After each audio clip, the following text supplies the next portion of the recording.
Cain's curse. Cain gets cursed. Cain gets cursed.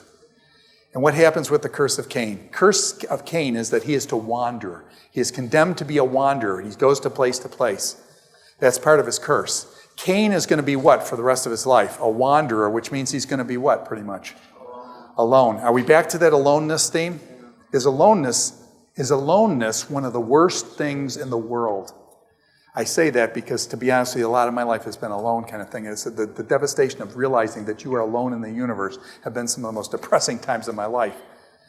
Do people have problems in our culture with being a wanderer? He is cursed to be a wanderer. Do we in our culture move from place to place to place? Have you guys moved or have you been settled in things, but as you get older and stuff, and you start moving to place, my wife and I, first 8 years of our marriage, we moved eight times in 8 years. One of them was to Israel.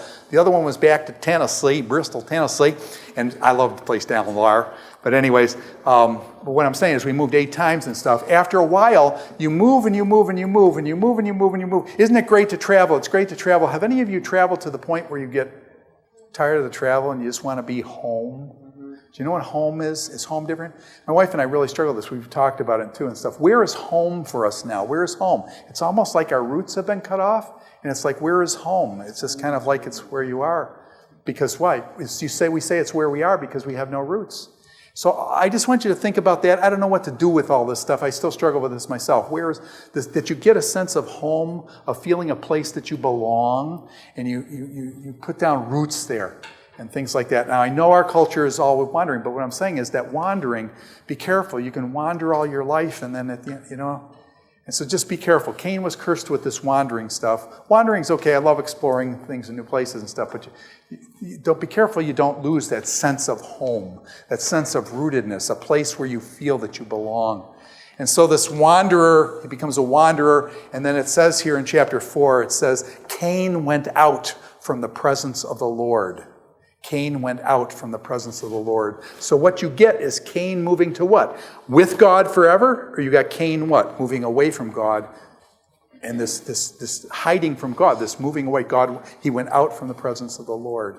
And so that's Cain's problem there. Now, okay, so the story of Cain's rather tragic. First murder in the Bible kind of thing. By the way, did Cain say, wait a minute, did Cain say, well, I murdered my brother, but hey, God, you didn't give me the 10 Commandments yet, right? The 10 Commandments don't come till Exodus 20. And Cain says, I didn't do anything wrong. You never told me not to kill him. I didn't know what that meant or what I was going to do.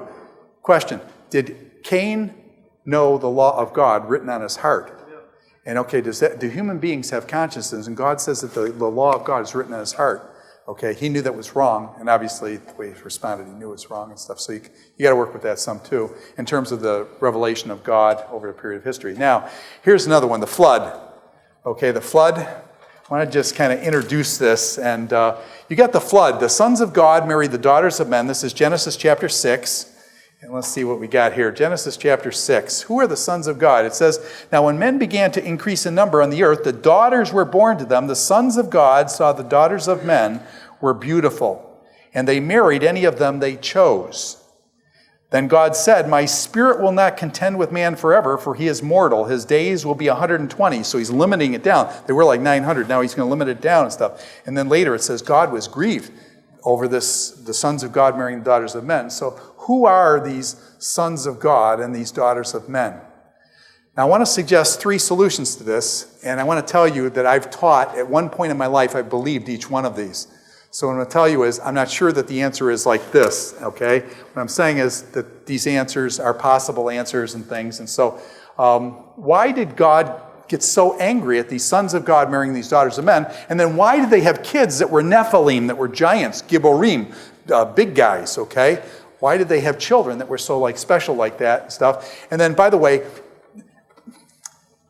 most people always skip this word. Not only did the sons of God and daughters, remember everybody's trying to figure that out, and nobody can figure it out that well for sure, but everybody skips this. And it says, the earth was filled with violence because of them.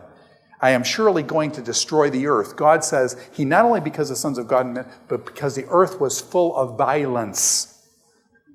What is the Hebrew word for violence?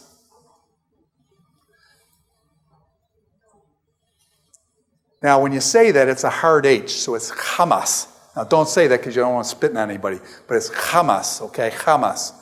When I say, no. He says he loves Hamas. Okay, you love hummus. Hummus, okay?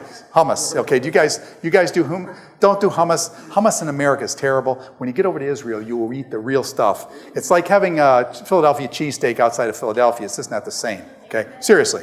No, but in hummus in America, actually there are a few Arab places I've been to in America that have been good, but most of them, it's terrible.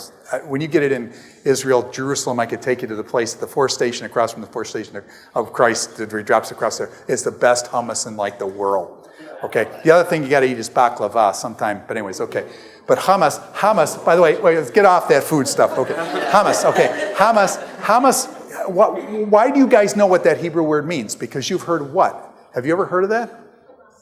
Hamas. Is this Hamas? The group that's in Israel today that's called Hamas. What does that word mean? In Arabic and Hebrew, it means violence. Question: do you get a clue what's going on with Hamas? Okay. It's embedded in their name. Okay? All right, we got the sons of God, daughters of men, and this is going to take longer than what I want, so I don't want to, how should I say, break off the discussion, but what I do want you to do is I want you to do the whole book of Genesis in 60 seconds, okay? So everybody up, let's do Bible aerobics, 60 seconds, and then we'll be done.